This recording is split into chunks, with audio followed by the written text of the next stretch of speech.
આ માણસ છે, એના કેરેક્ટર છે. અરે સર, ભગવાન છે, ચમત્કાર. અમે તો ખાલી નિમિત્ત છીએ.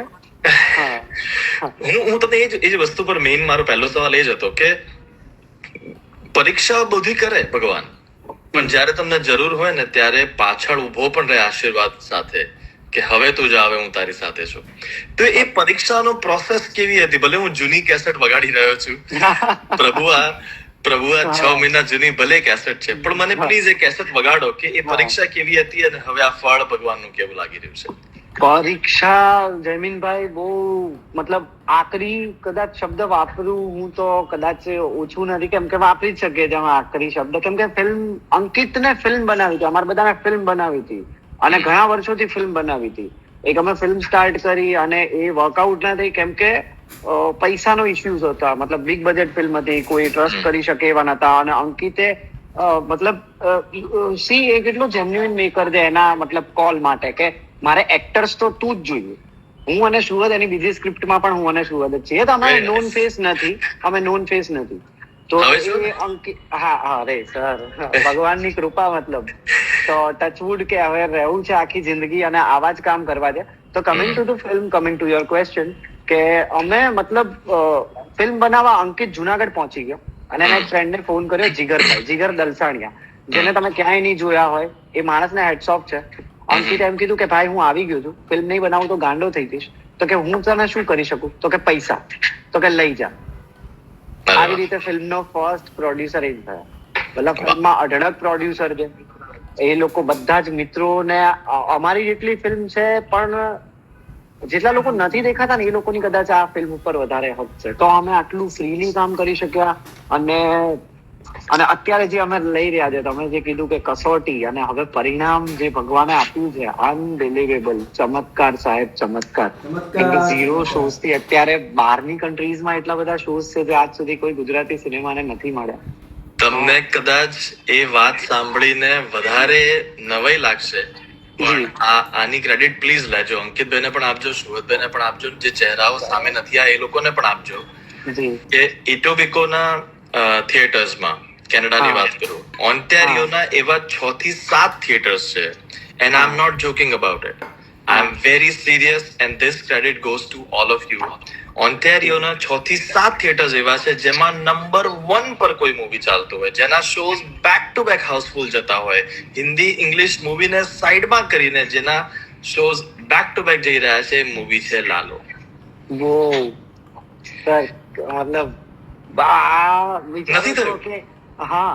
નથી થયું. અને બીજો એક ફેક્ટ્સ એન્ડ ફિગર્સ તમને આપું છું, પ્લીઝ એ ટીમ સુધી પહોંચાડજો.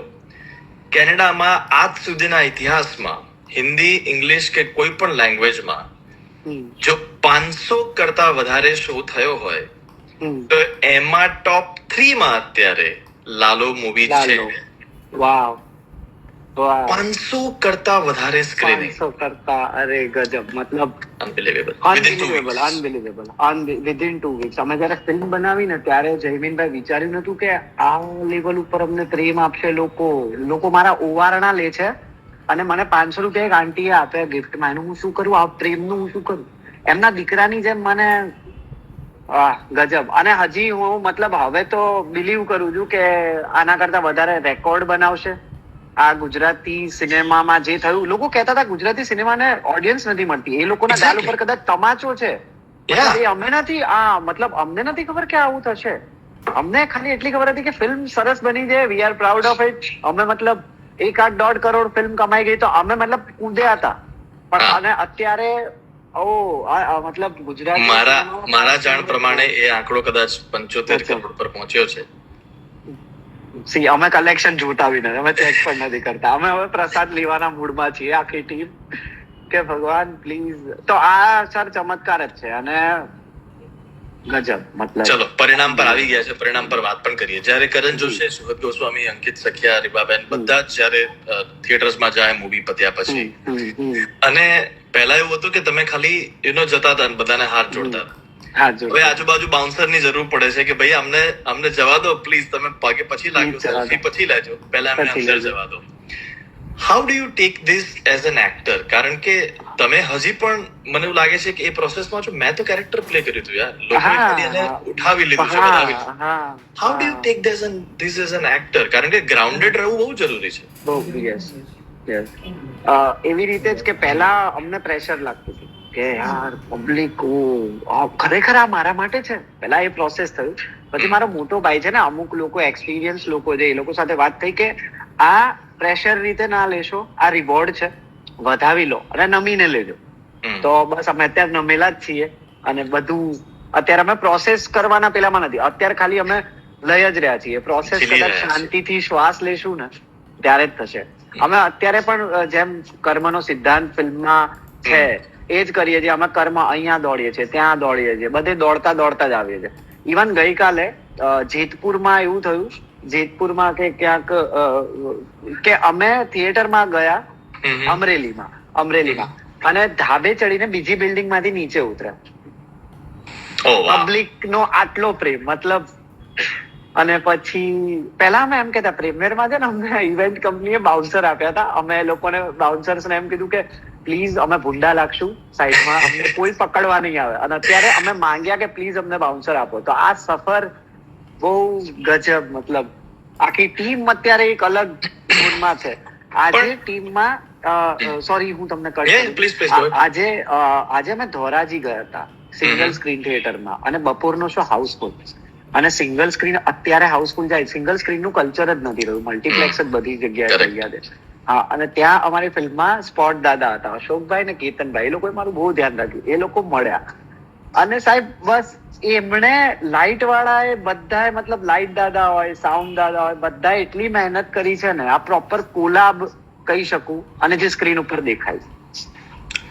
This is very interesting. અને બીજું કેવું છે ખબર છે કે દરેક એક્ટરને આ લાઈફ જીવવી હોય.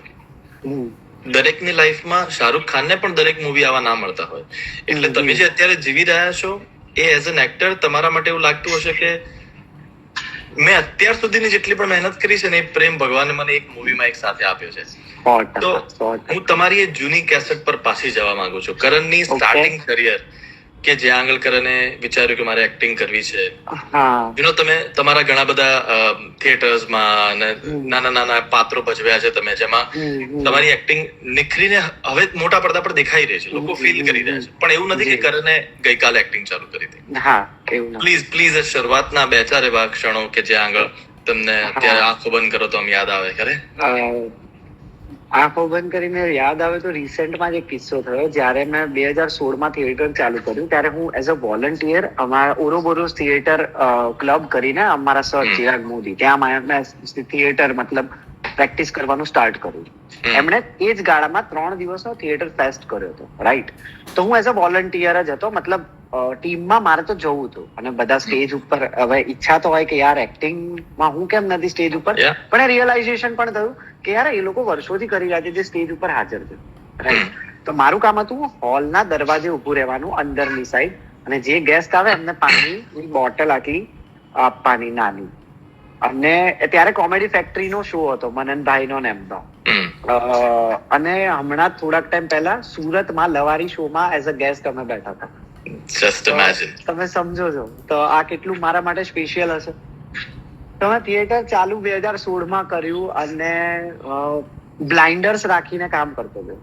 પણ હું ચૂઝી બહુ રહ્યો પહેલેથી, અને જે કામ ગમે એ જ કરવાનું. અને થિયેટર માટે, મતલબ થિયેટર મારા માટે બહુ કહેવાય ને પેલો શબ્દ પાયસ છે, પાયસ બહુ પવિત્ર છે.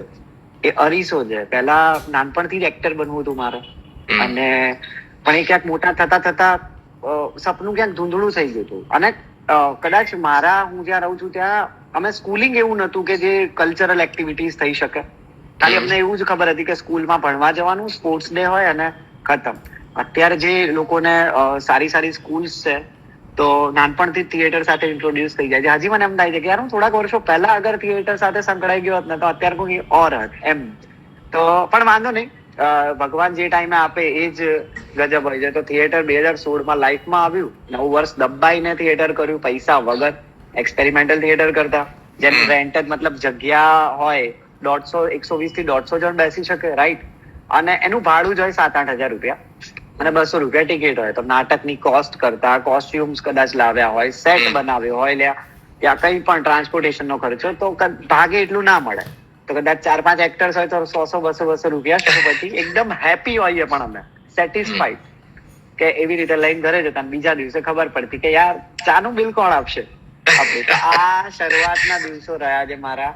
પણ આ કેવું છે ખબર છે કે નસીબથી વધારે અને સમયથી વહેલા ક્યારેય કોઈને મળ્યું નથી. અને કરણ પણ એનો જ ભાગ છે. એટલે થિયેટર